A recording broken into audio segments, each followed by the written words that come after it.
would like to present on the topic atrial fibrillation. We have encountered this topic previously dekat tachyarrhythmia punya slides lah. So it's almost about the same. Okay.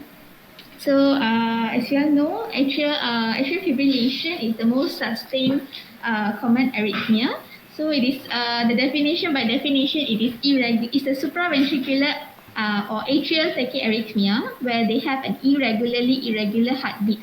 And when it comes to atrial fibrillation, it means that there's an ineffective atrial contraction. Okay, so in atrial contraction, it happens because in atrial fibrillation, basically the ECG for AF, it will be the most classical features of ECG. You will have irregular RR interval and a very clearly not seen P wave. So the P wave is not so discernible lah. Okay, for example, this is one of the picture example for atrial fibrillation, and you can see the RR interval is irregular, and you cannot see any there's no identifiable P waves. Okay, so because there's no identifiable P waves, it happens because in atrial fibrillation, the atrial contraction is ineffective. Okay, so by definition, your P wave is actually happens because of atrial contraction. So dalam atrial fibrillation, when the atrial contraction is not effective, you cannot see the P wave. So the P wave is replaced by a fibrillatory pattern lah, basically.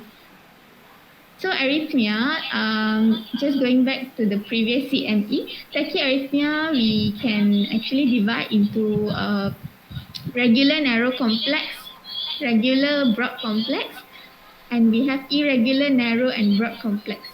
So for atrial fibrillation, it's a narrow complex and also irregular. So this is the classification lah. Yang ni previously kita dah tengok. Okay, so we actually by CPG, there's 5 types of atrial fibrillation. Okay, one is the new onset, in which patient tak pernah ada atrial fibrillation. That is called the initial event lah. So that kind of patient, they may present with symptom or they may be asymptomatic. And then the second type is paroxysmal. So usually this paroxysmal is a type of AF where you can there will be a spontaneous termination either within 7 days or within 48 hours, and usually this is captured on a Holter monitoring lah. Persistent AF is an AF which is not self-terminating, so it is always there. Long-standing is an AF which present more than a year, and permanent AF is it's a chronic AF. Okay, it's always there. So these are the types of AF. So usually the common causes of AF you can divide into cardiac causes and non-cardiac causes lah. So usually if the most common cause for AF is anything related to cardiac. For example, if you have a myocardial disease like cardiomyopathy, or any valvular heart disease like mitral valve disease, okay, or pulmonary valve disease. And then coronary artery disease, even in MR you can have AF because there's a high tendency to develop clots. Okay, myocarditis, pericarditis. Other non-cardiac causes for atrial fibrillation, the most common one that we all know is like hyperthyroidism. Okay, patient usually hyperthyroid, they will present with sinus tachy, which may later on develop to atrial fibrillation. Okay, other causes is like drugs, alcohol, caffeine-induced atrial fibrillation, and other rare endocrine disorders like pheochromocytoma, all these things. Even ischemic stroke. Because of ischemic stroke or hemorrhagic stroke, these are all also other non-cardiac causes for AF lah. Okay, with regards to AF, macam yang Meeshalininy cakap sebelum ni lah, AF ni dia supraventricular tachycardia lah kan. That's why generally unless AF tu ada concurrently with bundle branch block ke apa, it's always narrow complex. And you just go back to your physiology lah. So normally your P wave, your atrial ni, your SA node akan generate the impulse, kan? And then impulse ni Yeah. akan go through your AV node, ditapis, dan later then dia jadi apa, QRS dan sebagainya. So in AF sometimes impulse tu is generated from somewhere else, bukan di SA node sahaja, multiple places Ectopic. dekat atrium apa semua, and this is usually as a result of either the atrium tu dah dilated, you know, the structural changes in the atrium kan, yang menyebabkan wiring dekat atrium tu kacau, seperti macam cakap lah, valvular heart disease, mitral stenosis or mitral regurg, yang menyebabkan abnormal pressure in the atrium dan menyebabkan multiple foci created dekat atrium tu. This will lead to AF. Or in case of MI, you know, certain areas, you know, dia affect certain region kan, ada bahagian yang mati, bahagian yang hidup. So this bahagian yang hidup ni sometimes try to compensate for the, you know, mungkin the MI tu kena SA node. So this bahagian lain dekat atrium ni try to compensate, tapi it's uncoordinated, so multiple signal akan send. So that's why MI can cause AF as well. So anything that causes structural changes or, you know, wiring changes dekat atrium will lead to AF. Okay, so it's an electrical problem lah AF ni. Okay, that's why kalau baca slide nombor 6 tu, kan dia ada paroxysmal dan permanent dan AF yang, that's why management of AF usually sebenarnya it's a bit more complicated than apa yang kita usually cakap dalam tachyarrhythmia. Sebab dalam tachyarrhythmia ni we usually refers to AF which is less than 48 hours and patient tu symptomatic. Tapi kalau patient tu dah ada long standing AF or permanent AF, management dia tu actually is slightly different. Bukan exactly macam dalam tachyarrhythmia tu. So this is what you need to understand about AF ni. Dia the management for acute AF yang newly diagnosed less than 48 hours is different compared to patient yang dah 10 tahun dah diagnosed dengan AF. Okay? So just be clear lah about AF ni. So that tak adalah bila tengok AF je terus melompat ke, terus kalut ke dan sebagainya. Okay? Carry on. Saja menyampuk. Alright. Okay, so yang pathophysiology, Dr. Fairuz dah explain, dia it can be an ectopic foci ataupun dia problem dekat SA node. Okay, so as we all know, SA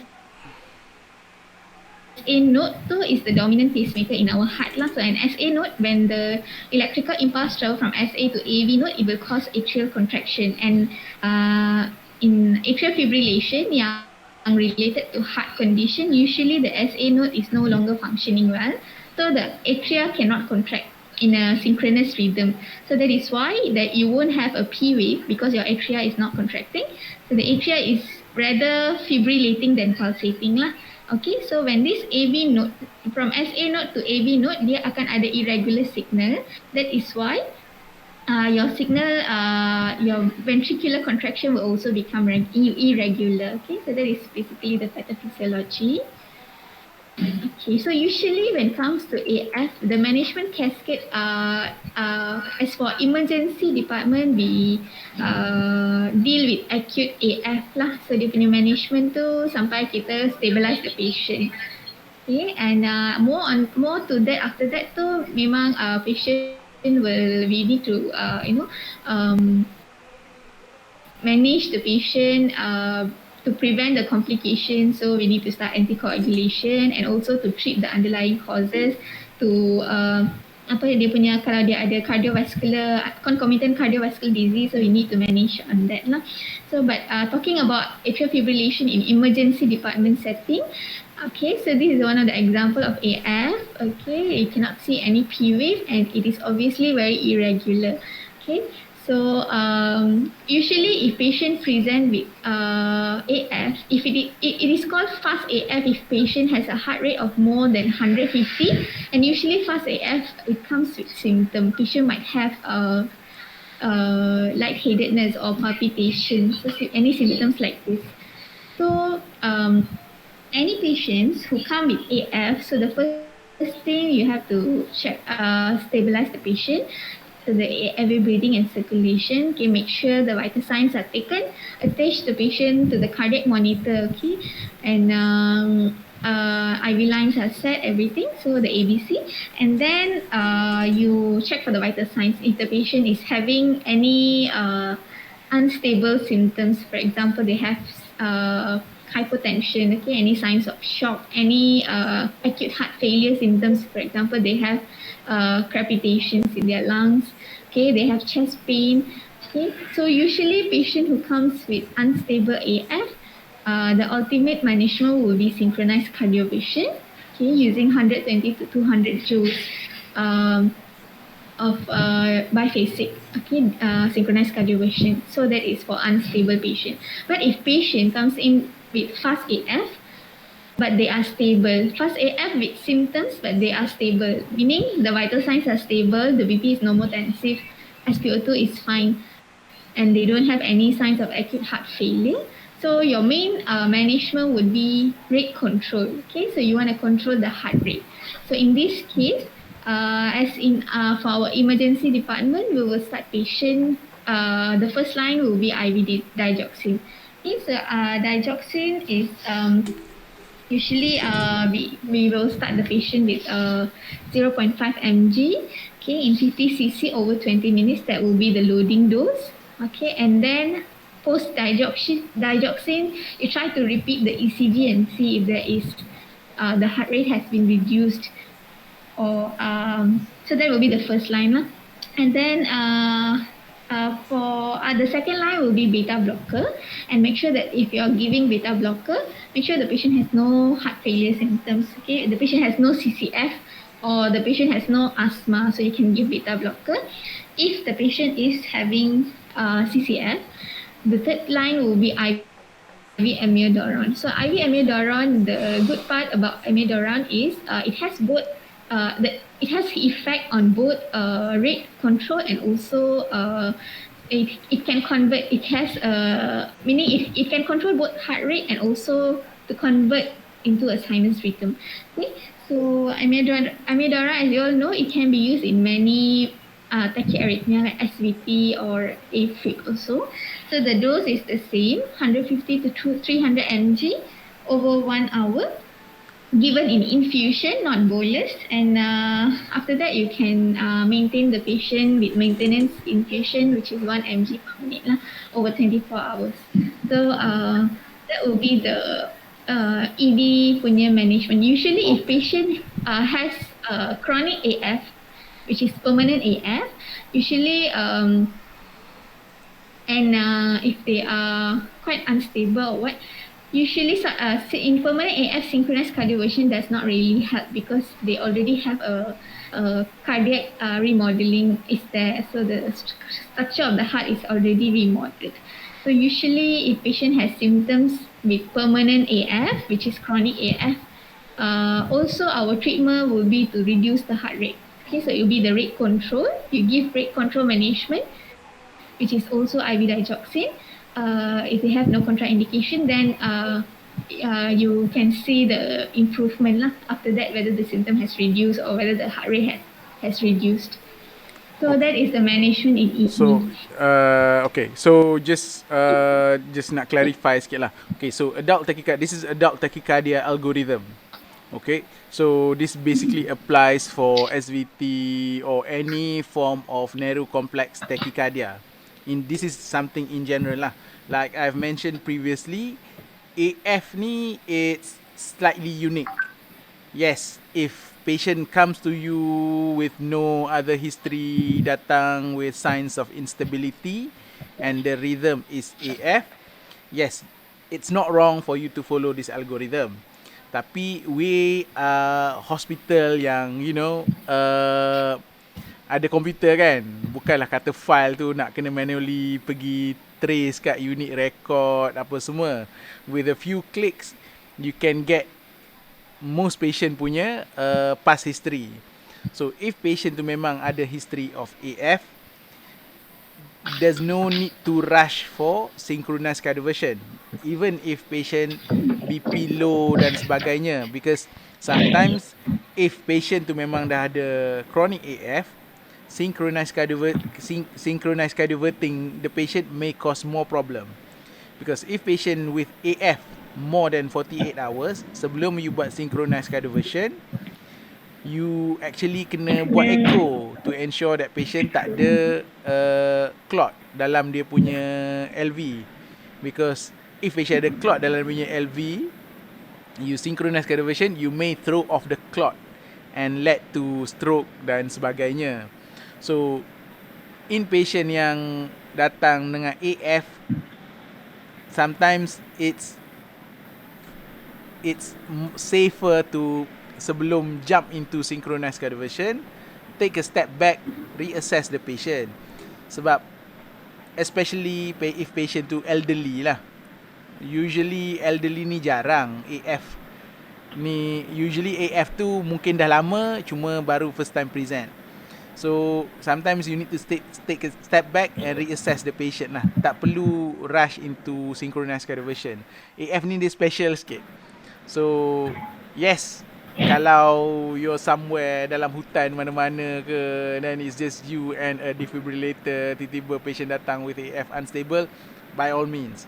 Tapi when kat facility macam kita ni, you have the luxury untuk trace patient punya previous history and look for underlying cause sebelum jump into synchronized cardioversion. So AF ni sometimes the safest and the best method of management fast AF ni sebenarnya is to rate control. So sometimes the issue with hypotension dan sebagainya, it's rate related. So as you know, because if rate laju sangat, the heart won't contract and relax efficiently. So and that lead to reduced cardiac output, and sometimes if you slow the heart down, you allow the heart to contract and relax and improve the cardiac output. Okay, so I think that's the take home message lah. This algorithm, bukan kata algorithm ni salah, this algorithm is a very general algorithm for tachyarrhythmia. Okay, so with AF, dia since you dah dah pergi medical school, dah belajar macam-macam ni, sometimes it's worth taking a step back and do a reassessment. Okay. Betul. Just nak clarify pasal dosing of drug tu. Kalau kata dia actually tak ada first line, second line sangat sebenarnya kalau untuk AF.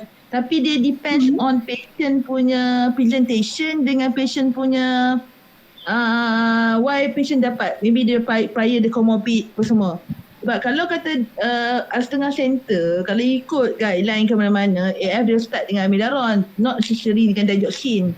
Sebab kalau baca pun, kalau digoxin ni dia usually dia bagi untuk patient AF with patient ada pre-existing heart failure, because at the same time we want to improve the cardiac contractility. That's yang digoxin punya effect lah. Tapi digoxin kena bear in mind, dia pun ada narrow therapeutic index. Dia akan boleh menyebabkan ada high toxicity. Tapi kalau kat ED level, kita kat maximum 0.5 tu susah sikit lah. Cuma kita kena tengok jugalah pre-existing patient memang on digoxin ke tak. Takut nanti dapat toxicity kalau patient memang jadi compliant. Tapi kalau patient compliant memang dia dalam low score AF lah actually. Dan satu lagi untuk amiodaron, dia dosing, dia ikut 150 to 300 tu bergantung. Dia ikut guideline mana, HSAH ke, European Society of Cardiology ke. Sebab kalau ikut yang you tengok algorithm daripada AHA ni, dia harga 150 over 30 minit. Kalau guna AHA 300. Tak kisah mana-mana you guna, yang penting you kena monitor dan tengok reaction balik patient punya condition. Satu lagi, ada drugs also. Dia ada amiodaron, dia ada digoxin. Ada juga macam propanolol. Kalau propanolol ni good kita bagi untuk thyroxicosine kalau patient tak ada heart failure lah. Jadi jangan kita fikir satu drug ni untuk semua di condition. Kita tengok buat patient punya condition pre-existing comorbid. Okay, other than that, other than beta blocker, other than amiodaron dengan digoxin, apa yang lagi yang kita boleh bagi drug? Kalau siapa rajin baca, Dynamite, tak boleh bagi yang boleh develop BF pula. Yang tu mungkin patient ada pre-existing dengan accessory pathway. Jadi sebab tu bila kita nak start apa-apa pun kita kena check dulu punya patient punya, macam Dr. Fairuz kata, check balik. Take one step back, tengok balik dia punya notes, any other pre-existing condition before we give any treatment. Okay, boleh continue. Okay. Itu tadi tak dengar sangat procainamide ke tadi Dr. kata? Ya. Procainamide. Okay. Tapi rasanya kita tak ada kot procainamide. Ada? Tak ada kat Malaysia pun. Itulah. Tak ada. Is there something worth knowing lah? Kot nak kerja overseas ke, pergi kerja Australia ke, lepas tak sambung kontrak kan, merajuk pergi Australia ke apa, dan kena tahulah pasal procainamide. Kalau nak kerja kat Malaysia, okey lagi tak tahu. Tapi what I'm trying to say is AF is something yang fairly common. Sebenarnya korang jumpa kat ED kan, pretty much all the makcik-makcik ni semua ada AF. So sometimes it's something that you need to know in fairly detail jugalah, management of AF ni. And sometimes kalau patient tak ada AF, usually apa associated drugs yang mesti dia ada. Contohnya warfarin, something yang korang kena have in mind kan. So kalau patient datang AF, mesti dah kena fikir, dia ni ada warfarin, just in case lah kan, patient trauma datang dengan AF. Mesti nak kena tanya, makan warfarin ke tak makan warfarin, because it may affect your management in trauma kan. Ni out of context sikit lah, tapi maksudnya bila you jumpa patient AF, you need to start thinking of something yang selalu berkait dengan AF kan. Tak apa, carry on. Okay. So and these are the collective management for any patients with AF lah.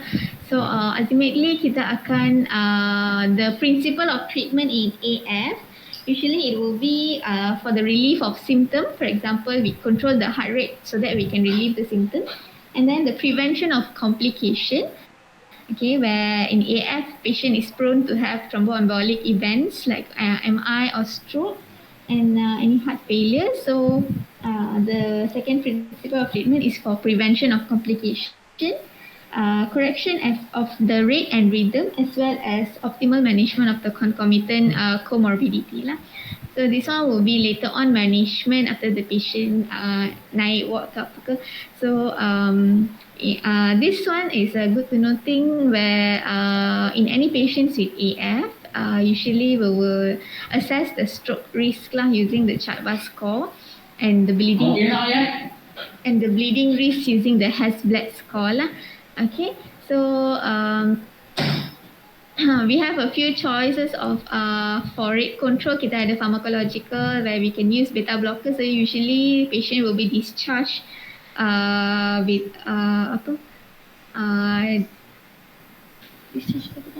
digoxin, and then kalau rhythm control, cardioversion, electrical and pharmacological. Pharmacological is the IV amiodarone usually. Okay. And cardiovascular risk factors, any patients with AF, we have to also manage the concomitant disease, okay, the lifestyle intervention, for example, control of the hypertension, control of their diabetic and any other underlying conditions, okay, reduce the alcohol intake, lifestyle modification semua tu. This is the indication when we should not consider cardioverting lah in patients with AF. So usually when macam tadi, we have to take a step back if patient comes in with AF. So usually elderly patient more than 80 years old, we might as well just reduce the heart rate rather than synchronize cardioversion, because maybe we can actually induce more effect to the patient lah. And any patient who has a permanent AF, chronic AF, okay, we don't have to synchronize cardiovert in the immediate one go to. And then any patient with marked left atrial enlargement more than 5 cm, you don't consider cardioverting. And also patient who is minimal symptom and they have poor overall prognosis. Oh, ingatkan bateri laptop saya. We don't. we don't consider cardioverting lah. And Dr. Fairuz, I just want to add on yang any patient yang AF more than 48 hours yang doktor kata kena scan.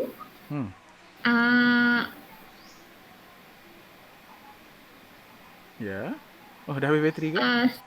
Oh, ingat ke dah habis bateri? Tiba-tiba hilang presentation kan macam. Hello?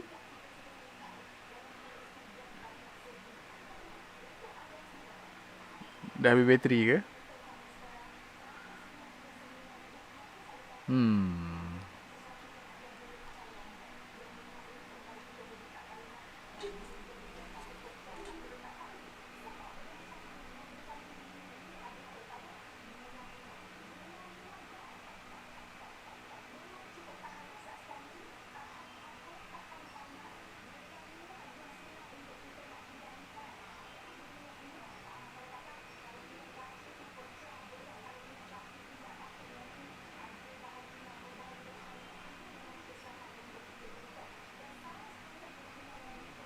Hello. Hello, ha. Dr. Fairuz, I think the laptop. Memang laptop dia meninggal lah, basically. Okay, so tak That's apalah. why I was talking about Tak bawa power supply lah. Tak bawa kabel lah. Tak, tengah kabel tapi plug dia rosak rasanya. Kat mana, hospital ke awak? Hospital. Okay. Tak apalah. Tinggal few slides lagi kan. Boleh Tinggal cakap few je. slides je, ya, betul. Tak apa, boleh cakap. Pagi. Okay, so you were saying Yeah, okay. The indication to actually scan to look for clots before the synchronized cardioversion is any patient who have AF more than 48 hours and then also if patient memang dah AF and he's on anticoagulation but he is not covered for at least 1 month, we have to scan also. So they basically what the essence, I mean if you read different books, the wording slightly different lah. Basically what they all trying to say, if patient tu memang dah ada AF or you're not sure whether the AF is chronic or not, then you shouldn't rush into synchronized cardioversion. You need to assess the patient in more detail before you go for synchronized cardioversion. Macam the last slide that we're on just now, it's actually a very good slide. That slide says to you, okay, patient AF macam mana yang you need to look into a bit more detail. So not all AF datang with BP low. What I'm trying to say is not all AF datang dengan BP low. And macam biasa kan, kita selalu dapat referral daripada MOPD for fast AF kan. Fast AF in failure, fast AF with BP low. Tapi I think very rarely we synchronize cardiovert all these patient because most of this patient is chronic long-standing AF. So you need to treat the underlying cause baru you go for synchronized cardioversion. Macam dalam slide tadi you ada mention pasal patient AF secondary to thyrotoxicosis, pericarditis. You don't synchronize cardiovert these people because ada something else yang menyebabkan dia AF tu. You synchronize cardiovert banyak mana pun, you tak settlekan the thyrotoxicosis, you tak settlekan pericarditis, so the AF will keep going. And all you do to patient is cause burns dekat chest lah. Sama juga patient yang atrium more than 5 cm tu kan dalam echo. That also an indication that the atrium is dilated. There's structural changes to the atrium. So doing synchronized cardioversion is not beneficial lah for this patient. So that's why AF ni step back, reassess patient before you nak jump into synchronized cardioversion. Memang dia masuk dalam guideline tachyarrhythmia, tapi guideline tu memang di-create to simplify things kan. Tapi once you learn a bit more about AF, it's not as simple as it's made to be. So in a pinch, yes, you follow lah guideline. Tapi if you have a bit more knowledge, then you use lah your knowledge. Itu maksud saya. AF ni not as simple as fast AF BP low, synchronization. No, fast AF BP low, treat the underlying cause. Okay, dah tukar plug. Okay, sama juga macam elderly. So the likelihood of elderly more than 80 years old ni sebab ni pakai guideline orang putih. Guideline orang putih standard lah 80 baru dia consider elderly. Kalau kat Malaysia you take lah 10-20 years less. Tak ada study lah ni, tapi maksudnya kalau orang Malaysia, 60 years old, more than 60 tu kira elderly dah tu. Okay, orang putih dia elderly more than 80 sebab dia all live longer kan. Okay, so this is slide yang when not to cardiovert ni is actually a good slide. So keep it in mind so that bila you tengok patient F, you need to consider whether patient ni ada benda-benda ni ke tak before you consider synchronized cardioversion. Okay? Okay. So, ini kan. Okay. Okay, ini is basically the CHADVA score for the stroke risk. So, to just simplify, any patient, this is the mnemonic for CHADVA lah. You have to remember. Okay. Usually, if patient is having score 1, you can either start patient on aspirin or any oral anticoagulant. Okay, if patient is having score 2 or more, usually oral anticoagulant is recommended, and you adjust the dose based on the INR. Okay, maintaining at 2 to 3. So that is the. Okay, this is mainly for outpatient management of patient with AF lah, chronic AF. Tapi you have to understand the reason why we start anticoagulant, oral anticoagulant for patient with AF is to reduce their risk of stroke. Okay, itu reason kita start warfarin dan sebagainya kepada patient with AF, to reduce the risk of them developing embolic stroke. Okay, first get that clear. CHADVA score ni tak payah hafal pun tak apa, nanti carilah dalam smartphone ke apa ke. Tapi unless you nak jadi cardiologist ke, you nak jadi physician ke, hafal lah. Tapi what I'm trying to say is, the reason kita start oral anticoagulant in patient with AF is to reduce the risk of them developing embolic stroke. Tapi, if the risk of them developing hemorrhagic stroke is higher, for example, patient ni nyanyuk, selalu jatuh, kaki tak kuat, dan sebagainya, usually higher risk lah, macam selalu jatuh ke, tak ada orang nak jaga ke, mata tak nampak ke, nyanyuk ke, tak tahu dosage, or even patient tu tak boleh datang untuk regular INR check-up, you don't start oral anticoagulant, because then this patient will have higher risk of satu, under treatment, or worse, risk of bleeding. Kan, kalau makcik tu cerita dia jatuh 3 kali sehari and every time datang ada lebam-lebam kat kepala dia, this is the sort of patient that you don't want to start warfarin. Jangan jadikan rutin, AF kena start warfarin. No.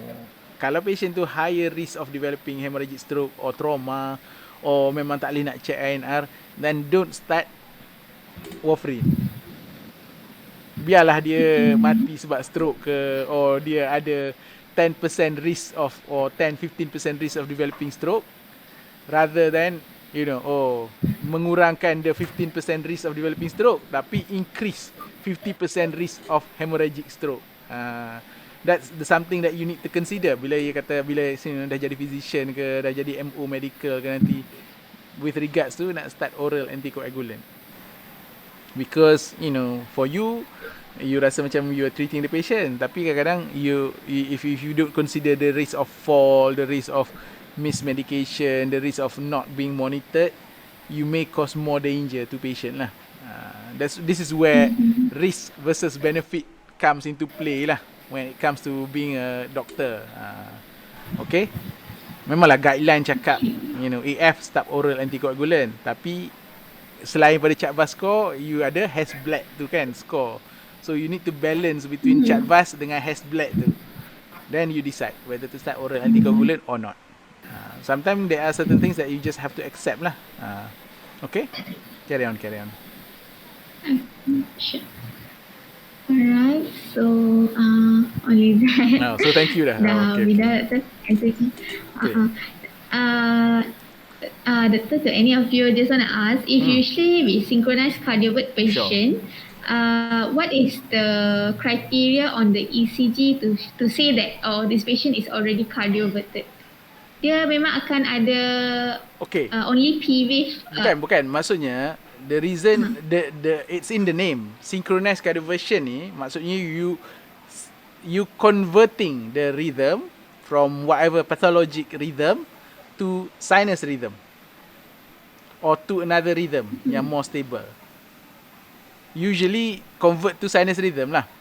If patient say SVT, you buat synchronous cardioversion, hopefully after synchronous cardioversion, it's sinus rhythm. Or patient with fast AF, you buat synchronous cardioversion, the rhythm after that is sinus rhythm. That is the hallmark of successful cardioversion. So kalau you patient datang SVT, you cardiovert, then it's still SVT, then the cardioversion fails lah. Or patient is resistant ke, or macam patient AF, you cardiovert, sinus rhythm, after 30 seconds, they back to AF. Then fail usually you still fail cardioversion after 3 times lah you buat synchronous cardioversion with increasing energy kan. Tapi maksudnya what I'm trying to say is synchronous cardioversion is you trying to convert from whatever pathologic rhythm yang patient ada kepada sinus rhythm or perfusible Because rhythm. I encountered in dekat somewhere yang saying 2 consecutive P wave kalau dah ada tu dah considered you cardioverted. Yalah, jadi bila ada 2 consecutive P wave followed by QRS complex is sinus rhythm lah. So maksudnya kalau you synchronous cardiovert, dan tiba-tiba dia sekali je P wave, QRS complex, dan terus jadi AF, then still fail lah. So basically you nak convert kepada sinus rhythm. Synchronous cardioversion ni you trying to convert pathologic rhythm tu kepada sinus rhythm. SVT kepada sinus rhythm. Dia bukan nak slow kan, kita nak convert. Itu maksud synchronous cardioversion. You want to change from one rhythm to another. So you don't need to do ECG pun. Tengok kat cardiac monitor je. Sebab you dah tengok one rhythm, you synchronous cardioversion, and if on the monitor the rhythm change to sinus rhythm, then it's a success lah. But if it change after few seconds returns back, then you may need to try with higher energy. Tapi kalau dah 3 kali buat with subsequent higher energy and it doesn't respond, then it's not successful lah. Itu je. Okay, that's it. Okay. Any other questions kepada Meeshalininy or Rahim? Kau ada yang terlupa soalan tadi baru nak tanya Rahim. Okay, AF ni is something that you need to be familiar with lah. It's something that you see very common. Alang-alang basic, macam mana nak kira rhythm, nak kira rate AF on ECG? I'm sure everybody knows kan. We count on 30 big boxes. Okay. Okay, and then count on how many R wave. Okay. And then times 10 betul. Okay. Excellent. So times 10. Betul lah. Okay. So betul lah. Kenapa times 10 lah? Sorry, kenapa times 10 lah? Kenapa kali 10? Kenapa times 10? Sebab 10 30 seconds. boxes ke berapa second? 10 seconds. 10 second. Yelah tu. 30 boxes how many 6 seconds? seconds. 6 seconds. Okay. Good. Sebab one big box is 0.2 second. So that's why kira sampai 30. So 30 darab 0.2 sama dengan 6. So 6 kali 10. Boleh je awak nak kira 50 ke, tapi kena kali dengan jumlah yang sepatutnya lah. Ini to simplify things lah. Okay. So kadang-kadang jangan bergantung kepada monitor. Bila Dr. Hafiza mention, jangan bergantung kepada monitor sangat. Bila pasang cardiac monitor kan, heart rate 180, fast AF. No, sebab kadang-kadang monitor tu dia baca the space between 2R je. So kalaulah kebetulan masa yang dibaca tu 180 dah, lepas tu jadi 70 ke 35. So jangan bergantung kepada monitor sangat untuk mengatakan bahawa patient ni tengah fast AF. You kena kira pada ECG tu, especially yang orang refer as fast AF tapi patient nampak senyum-senyum, tak ada symptoms apa semua. So buat ECG, kira betul-betul rate tu. Jangan just tengok rate dekat monitor tu, sebab kadang-kadang dekat monitor tu dia kira in between 2R je. Dia kira the space between 2R. Then this is the heart rate. Then dia kejap-kejap berubah. This is one why kena kira kat ECG ni rate. Kena kira manually. Tak boleh tengok numbers dekat monitor sahaja. Satu lagi yang orang suka overlook tu calibration from the ECG. Sometimes ECG kita dia akan ubah calibration. Kalau nampak dia terlampau slow atau terlampau laju, dia akan cuba ubah. Jadi better make sure the calibration of the ECG is memang yang betul, baru you boleh interpret ECG, nak kira rate ke, nak interpret ECG ke. I mean this goes for any ECG lah. Any Make ECG. sure the scale kat bawah tu semua standard lah. Scale dekat Dia bawah, kena the X and Y axis is of standard punya calibration. So kalau amplitude dia kena 10 mm per volt, kalau untuk dia punya rate dia kena 25 mm per second lah. Baru boleh consider untuk interpret the ECG as macam you mention Yang belajar tu, yang macam kata ST elevation, one small box, you know, dan sebagainya tu, provided the scale are correct. Okay. Any other questions? Doktor, saya ada lagi satu question. Okay. Ini yang one of the patient we encounter dekat ED jugalah. Patient ni AF and then we give a synchronized cardiovert times 1. Sebab saya nak clarify on my understanding. And then post cardioversion dia punya ECG is sinus tachy. Means not sinus rhythm lah. Sinus tachy is sinus rhythm lah. Sinus tachy is sinus rhythm lah. Tak, sinus tachy berapa? Tachy dia 1 berapa? Kalau daripada fase AF, fase AF 110. Aha. And then we proceed with amiodarone. Kenapa? Tu macam pelik sikit lah. Kalau dah synchronized cardioversion, fase AF kan, say I assume the fase AF tu rate dia mungkin, kalau sampai synchronized cardioversion tu rate dia mungkin dekat-dekat 180 lah kot. Kalau korang buat synchronized cardioversion and dia dah convert kepada sinus tachycardia, you know, I mean any sinus rhythm lah. Sinus tachycardia rate 110, saya pelik sikit lah. Kenapa start pula amiodarone? Unless kalau dia jadi balik AF. Tapi itu kena tanya tukang yang buat tu lah. Kalau saya tak start lah amiodarone tu. Saya consider it successful cardiovert. Cardioversion lah. Okay. Maksudnya sebab you've achieved two things that you set to achieve. You've cardioverted the rhythm kepada sinus rhythm. You know, sinus tachycardia is still sinus rhythm lah. Then you also control the rate lah from say 180 to 110. Although yalah, kena ada lebih detail sikit. Kenapa decide for cardioversion in the first place? So nak komen banyak-banyak tu ni lah. Tapi once kalau dah cardioverted, dah jadi sinus tachycardia, kenapa start pula amiodarone? Itu kena tanya tuan yang start tu lah.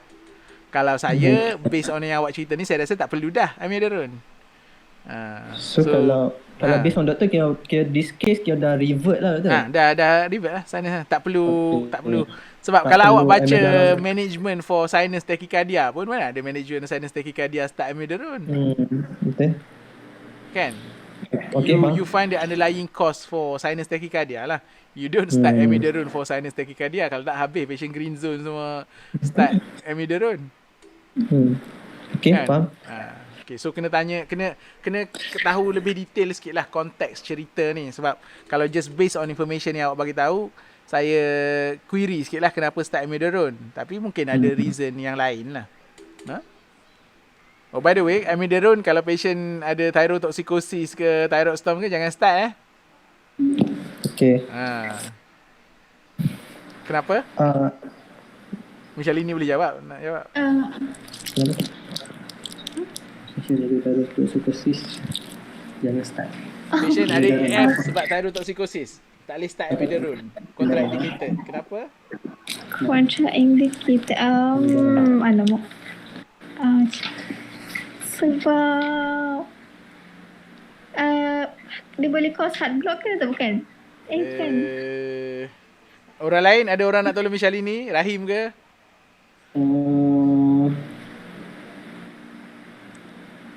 Doktor, sebab side effect dia tachycardia. Salah.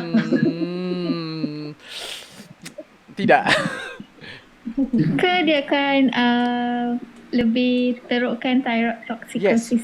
Yes, anda di jalan yang betul, tapi kenapa? You know, it Oh, can the- actually cause daripada thyroid toxicosis jadi thyroid storm. Sebab the iodine, is it? What about the iodine? The content of the amiodarone. Macam mana? Kan iodine, it has apa? Kan usually iodine we give for hypothyroid. So if Yalah, tapi kenapa? Apa kaitan iodine dengan amiodarone? Do you give iodine dengan amiodarone concomitantly? Yang saya faham macam ni Doktor. If I'm not mistaken lah. Amiodarone ni nak control rate from tachy to normal rate lah. Okay. So patient yang ada thyroid toxicosis, the T3, T4 will be increased in view of the low heart rate. So this one bila T3, T4 increase, this will worsen the thyroid toxicosis and can lead to thyroid storm. Okay. Betul ke Dr. Fiza? Aku confused lah. Jawapan tu macam canggih, tapi you know, Betul tak? jawapan dia sebenarnya lagi simple daripada tu lah. Betul? Ni ada orang lain ke? Farihah dah cuba jawab tadi. Hadirah ni ada ke? Kau ada gambar je. Nurul Diana ke? Mira ke? Anis ke? Nida ke? Aimi ke? Tadi itu. Ada. Oh, nampak macam cuba bersuara. Doktor, mungkin amiodarone tu dia high iodine content. So dia boleh increase thyroxine dalam badan, menyebabkan patient tu boleh develop thyroid storm. Okay, jawapan ni antara jawapan paling hampir lah. Dia bukan amiodarone tu ada iodine. Dia amiodarone punya structure tu, dia similar to iodine. I think dia berbeza dua protein chain ke apa, something like that lah. So amiodarone tu can mimic the action of iodine. So bila bagi kat patient thyroid toxicosis, dia boleh bind to the same receptor and lead to worsening of your thyroid toxicosis and jadi thyroid storm dan sebagainya lah. So okay lah. Simple je, tak adalah T4. Aku pun tak faham apa kata, tapi tak apalah, aku agree lah. Tapi basically sebab the structure of amiodarone tu dia similar to iodine, dia beza sikit je. So it also can bind to the same receptor and lead to worsening of your thyroid toxicosis and potentially thyroid storm lah. So tahniah Amy, dekat dah tu. So any other questions? Saya habis dah soalan. Saya pun mengantuk. Walaupun tidur nyenyak semalam, tapi mengantuk juga pagi ni. Belum stop kot. Okay dah kot lah. Okay Tak ada. Okay. Okay. Thank you Thank everyone. you Doktor. Thank you, Doctor. Thank you. Okay, thank you, Bye. Doctor.